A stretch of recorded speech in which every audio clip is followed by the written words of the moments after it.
markab dagaal ee laga leeyahay dalka Mareykanka oo shil galay.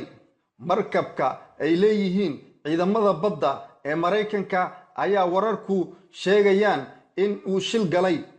waxa ayna wararku sheegayaan in shilkaasi lagu leeyahay 4 ruux oo ka mid ah ciidamada badda. markabka dagaal ee laga leeyahay dalka Mareykanka ayaa ku dhacay markab kale oo siday xamuul asigoo oo marayay meel 104 kiiloomitir dhanka koonfur u jirta magaalada Yokosuka ee dalka Japan. sidoo kale wararka ayaa